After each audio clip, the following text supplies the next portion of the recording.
Ahoj lidičky, tak jsem tady s videem na téma, jestli mít anebo nemít 2 a více psů. Já to teď rozvedu a budu se bavit o tom mít 1 nebo 2 psy. To, že někdo má 3, 4, 5, 12, to prostě na to už jenom pouze navazuje. Takže pojďme se na to podívat. Většina mých klientů přichází s tím, že mají třeba temperamentní štěně, nějakého většího plemene, většinou to bývají ty střední velká plemena, dynamický plemena, ridgebacki, choďáci, prostě dynamický velký plemena, větší. A když to zvíře je takhle temperamentní a oni s ním mají prostě kupu práce, protože vychovat štěně do nějaký podoby, do nějaký povahy, do nějakých pravidel, samozřejmě je prostě práce velká. Takže oni prostě přijdou s tím, že co kdybychom si pořídili ještě druhýho? Co kdybychom jí ještě pořídili druhýho pejska? Oni si přece spolu vyhrajou a bude to fajn. No jo, jenomže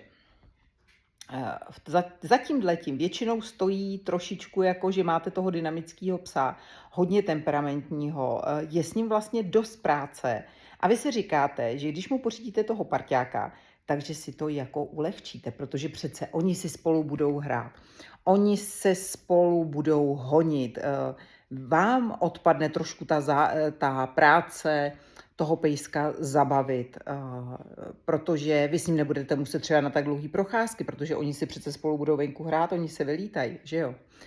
A to je asi takový primární, proč většinu lidí napadne v této situaci, já bych chtěl prostě dalšího psa, pořídím mu kamaráda. A já vám teď povím, proč nepořizovat, proč to vlastně nedělat. Sama mám v tuhle chvíli 3 psy.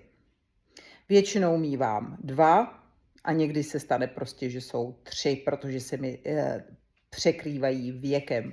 To znamená, že já mám 9letého malého pejska, kterého mám doma, mazlíka, pak mám velkou kněračku, který vlastně budou na jaře z kraje léta 4 roky, a pak mám štěně velkýho kněrače, kterýmu je teď 6,5 měsíce.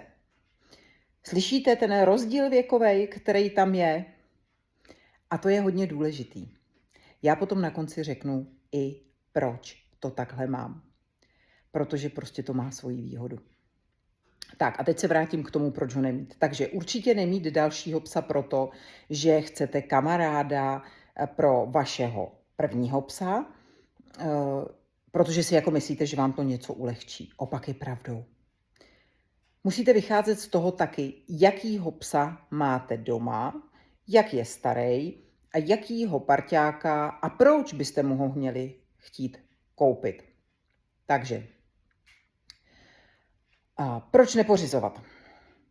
Protože máte v tuhle chvíli starost o jednoho psa a teď si tam sami dosaďte vy, jaký vlastně ten váš pes je. Má rád psy, nemá rád psy, je úzkostnej, má strach z petard, má strach z bouřek, má strach z větru, bydlíte na sídlišti, kde je spousta nekontrolovaných psů, to znamená, že tam jsou psy, kteří jsou prostě na volno a nikdo se o ně nestará. Bydlíte třeba v hustě zaliděné oblasti a všichni tam máte psy. Máte reaktivního psa, to znamená, že vám reaguje přehnaně na různé podněty, že když vidí psa, tak dělá strašné scény, vypadá, že ho chce zabít, i když ho třeba zabít nechce. Máte psa, který vám venku loví, běhá, má spoustu energie a vy se snažíte ho vylítat, vy se snažíte mu věnovat čas, ať už výcvikem, ať už procházkama, ať už zábavou, ale ten pes je prostě dynamický zvíře, který tu energii prostě má a má ji na rozdávání. A těch parťáků okolo máte strašně málo. Tak tohle všechno můžou být ty vaše důvody, proč byste chtěli mít toho druhého psa. Ale když totiž máte takovýhleho vašeho psa, který už má nějaký takovejhle problém, tak se vám to může, jak já říkám, prostě vymstít. A asi nejzásadnější věc, proč si rozhodně nepořizovat druhýho psa, je to, že si říkáte, že prostě pořídíte svýmu psu kamaráda a oni se budou mít rádi. To je jako asi ta alfa a omega, proč toho druhýho psa jakoby pořizujeme. Nebo napadne nás, že si ho máme pořídit, ale je to špatně, protože za prvé pravidlo je jasný. Psa si pořizujete vy pro sebe. Psa si nepořizujte nikdy pro druhýho psa, protože vy se budete starat.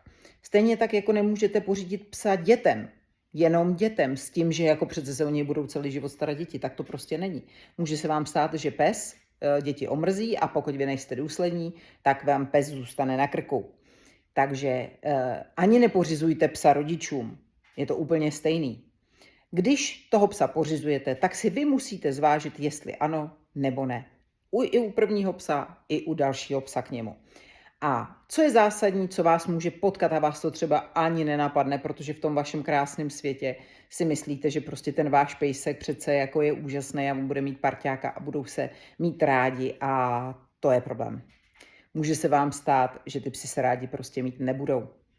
Může se vám stát, že přinesete domů štěně a ten váš pes, který venku je přátelský a má rád všechny, tak má vlastně doma nepřítele a v ten moment máte velký problém. A když s tím neumíte pracovat, tak máte problém. Máte 2 psy, jednoho malinkýho štěňátko, který musíte chránit, který musíte zabezpečovat, o který musíte pečovat a někam ho vést. A do toho máte doma druhýho psa, který je nasranej, že tam máte prostě vetřelce a on mu bere vaší pozornost. No a to je problém. A pokud to dobře nenastavíte, pokud vy to nebudete hlídat a vy je prostě strategicky nevedete k nějakým pravidlům té smečky a neřídíte ty situace, tak ten velký starý pes fakt může tomu druhému psu hodně ubližovat. Já se teď nebudu bavit o tom, že si vezmete dalšího dospělého psa. To si tam dosaďte vy do toho příběhu, protože pokud se budeme bavit o tom, že si domů přivedete další štěňátko, tak prostě já budu mluvit o štěňátku. Vy máte doma mimínko, musíte ho hájit a druhý pes ho nenávidí a chce ho zavraždit. To se prostě stát může. Může ho šikanovat, může ho kousat, může ho honit, může mu prostě ubližovat, může začít být zlej. A to je vlastně nejtěžší situace, která vás v ten moment může potkat. Protože pakliže nejste kovaní pejskaři a nemáte prostě zkušenost, tak doporučuji se opravdu poradit s někým, kdo chová, kdo má víc psů, kdo prostě ví, co v té chvíli má udělat, kdo ví, jak toho psa vlastně do té smečky začlenit, toho nového psa. Takže tam se opravdu rychle poraďte. Neudělejte chybu, protože vy potřebujete nastavit, aby ty 2 psy spolu fungovaly prostě fajn, ideálně, aby se měli rádi. A když se stane, že se prostě mít rádi nebudou, což se stát může, tak máte další problém. Další důvod, proč nemít druhého psa, o kterém budu mluvit. Máte 2 psy, co se nesnáší. Máte 2 psy, který každý potřebuje něco jiného. Máte 2 psy, který musíte oddělovat, který musíte neustále hlídat, protože když to zajde daleko a ty psy se budou opravdu rvát a budou se nesnášet a budou si dělat zlé, tak vy máte problém. A rázem z toho hezkého přesvědčení budu mít kamaráda, budu mít o práci míň, máte obrovský starosti. A obrovský kus práce před sebou. Někdy se stane, že to vlastně ani nikdy nezvládnete, nemáte šanci to zvládnout. Takže tohle je to zamyšlení. Další věc, proč si nepořídit druhého psa nebo dalšího psa, je to, jako u nás má situace, že každý z mých psů jí něco jiného. Můžete mít alergika, můžete mít nemocného psa, můžete mít starého psa, mladého psa a máte problém najednou s krmením. Teď máme tady téma, chci mít co nejvíc vlastně pohody, co nejvíc klidu, chci těm psům dát co nejlepší, jasně, tak koupíte pytel granulí pro štěně, pytel granulí pro dospěláka, je to nějakým způsobem třeba trošku vyřešeno. Ale co když ten pes bude mít nějaký zdravotní problém, nějakou potravinovou alergii nebo nějakou alergii a vy v ten moment máte zaděláno na další problém, se kterým musíte počítat. A když bohužel nemáte to štěstí, že zjistíte příčinu těch zdravotních komplikací potravinových, budeme se bavit o potravě, protože ta potrava zabere samozřejmě příprava jídla psu zabere několik desítek minut. Pokud nekrmíte granulema, že šáhnete do pytle, nasypete do misky, zalejete to vodou, tak tam je to trochu něco jiného. Tam vaše komplikace maximálně spočívá v tom, že koupíte jiný pytel granulí. Komplikace může být, že musíte testovat, který granule jim sednou, ale to už je minimální komplikace v tom mít 2 psy. Problém trošičku může být, že já třeba krmím masem, protože na granule nevěřím. Věřím na přirozenou stravu pro psa a to rozhodně nejsou suchý granule.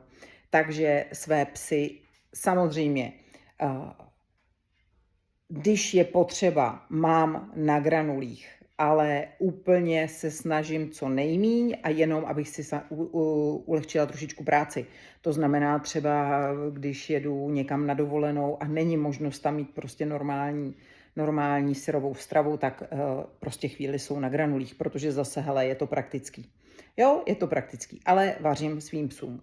Vařím, krmím syrovou stravou a teď každý pes má jiné nároky. Jeden je alergický na kuře, druhý má citlivý zažívání a třetí naštěstí sežere všechno. A já opravdu musím každému neustále hlídat stravu.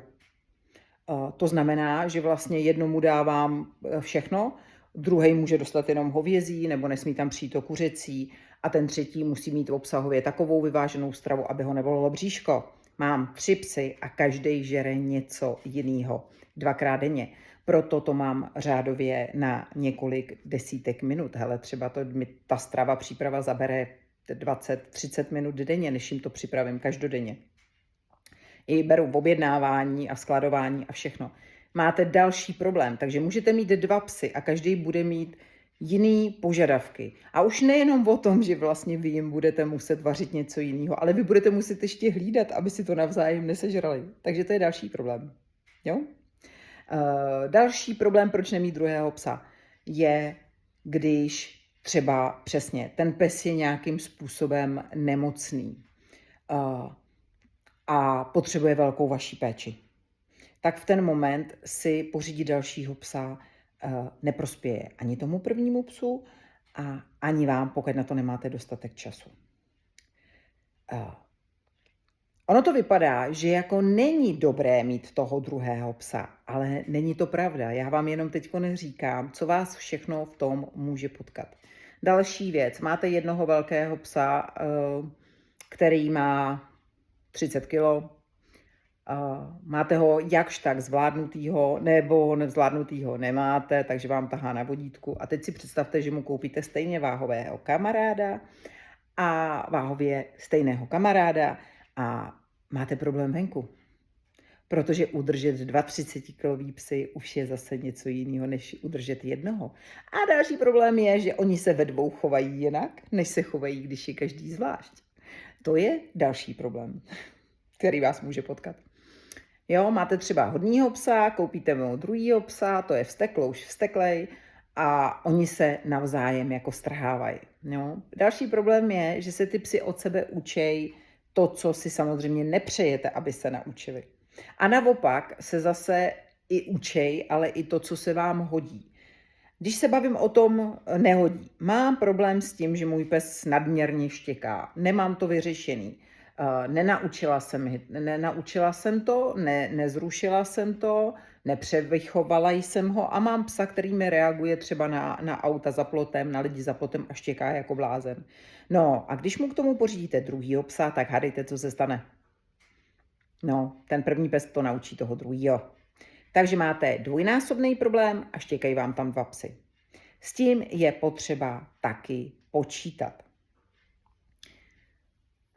Nechci vás strašit, takže přejdeme na ty pozitiva.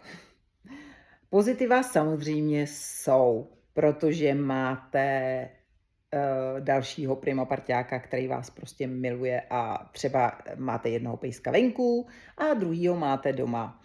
A oni se někde propojí a můžou si spolu hrát a vy třeba máte pejska, kterýho vlastně můžete mít i doma. A k tomu máte na zahradě hlídače a oni, když spolu budou fungovat, tak prostě to může být paráda. Úplně to nejdůležitější, když si potřebujete nebo chcete, nebo už do toho jdete si koupit toho dalšího psa, tak samozřejmě tohle všechno je o čase. Hlavně o čase. I o financích. A když už si kupujete toho prvního psa, tak už musíte počítat s tím, že mu budete muset věnovat čas, svoji energii, spoustu pozornosti, ze začátku spoustu hodin práce, výcviku, výchovy, nějakého vedení, abyste z toho štěňátka vychovali toho perfektního psa. A na to potřebujete čas. Když ho nemáte, tak si prostě psa nekupujte. Když nejste sportovec, tak si nekupujte dynamického psa. Když nemáte kolem sebe prostě pole, lesy, lány a čas, tak si nekupujte velkého dynamického psa. Když máte malé děti, kupte si malýho psa. To vám bude stačit. A to je kouknutí se na čas. Když budete mít druhýho psa, bude s tím mnohem víc práce. Když si koupíte 2 štěňata najednou, máte dvojnásobnou práci. Nikdy jsem neměla 2 psy stejně starý najednou. Nikdy jsem to neskoušela, asi to pravděpodobně nikdy neskusím. A možná jo. Prostě vychovávat 2 štěňata samozřejmě může být jako mít dvojčata. Je to víc práce najednou, ale zase to máte rychleji za sebou. A pravděpodobně asi oni si i sednou. Jo, že když to budou štěňátka společně. Takže se naučí nějakým způsobem spolu fungovat a odpadnou vám nějaký starosti třeba v tom. Takže určitě, když už bych si kupovala toho druhýho psa, tak kupuju si druhýho psa tehdy, když teda vím, že na něj mám dost času. Musím počítat s tím, že se mi dvojnásobně zvednou náklady. Pokud si kupuju stejně velkýho psa, pokud si kupuju většího, budu mít větší náklady. Pokud si kupuju menšího, budu mít menší náklady. Ale zase menší pes si nemůže úplně hrát s tím velkým psem. Takže tam se to taky musí zohlednit. Když si ty 2 psy sednou, tak je to paráda. Já mám 3letou. Když jsem si přivezla malýho, tak jsem měla 3letou Fenku. Moje Fena není zrovna vzor trpělivosti a ctnosti. Prostě není to zlaťouš, není to labrouš, takže je to hlídací pes, který se mu umí ohradit a umí mě ohlídat, když je nejhůř. Který si hlídá svoje věci a když něco někam odložím, tak ona okamžitě začne hlídat nebo mě začne hlídat, když někde spolu stojíme. A do toho nám přišlo štěně. Takže 3 roky a k tomu štěně. Upravila jsem celý management, když jsem mladýho přivezla domů, aby se spolu prostě měli čas seznámit. Trvalo to tak týden, 14 dní, týden určitě, než jsem si byla jistá, že můžu malýho prostě s velkou nechat, že mu opravdu nic neudělá. A pak už to začalo být jenom lepší a lepší. Tyhle 2 psy si bezvadně sedly, opravdu. A ona ho přijala snad i líp než jeho máma. Jo, ona na něj byla opatrná, ona mu všechno dovolila. A to, co ona v životě nedovolí jiným psům, jemu dovolí. Jednu kost můžou žvejkat najednou, hračky si dělej, jsou spolu strašně rádi a mají se rádi. A tady mi to vyšlo, tady to prostě si sedlo úplně perfektně a opravdu moje holčička má prostě kamaráda, má bezvadného parťáka. Zatím všechno po půl roce vypadá perfektně, uvidíme, jak to bude pokračovat. Většinou si kupuju totiž dalšího psa tehdy, kdy mám vychovanýho toho prvního psa, to je taky hodně důležitý. Protože když už máte svýho prvního psa vychovaného, tak už víte, do čeho jdete. Už víte, jakou má povahu a už víte, co budete muset pravděpodobně hlídat. Jaký ten pes má ty zlozvyky. Jako já to viděla u té svojí Feny. Takže jsem věděla, na co dávat pozor.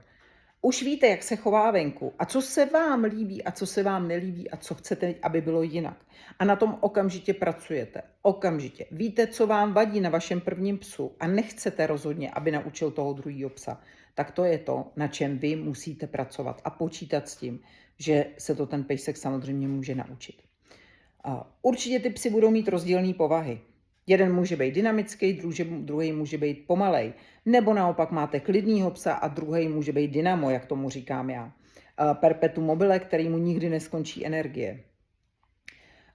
Vy, když máte 2 psy, tak je to jako když máte 2 děti. Ideální rodič zařídí to, aby se navzájem ty děti respektovali, aby se nešikanovali. Takže to znamená, že vy budete muset hlídat, aby jeden toho druhého nešikanoval. Aby nepřekračoval nějaký hranice, aby to nepřeháněl s hraním, s kousáním, se vším. Takže budete to muset trošičku řídit.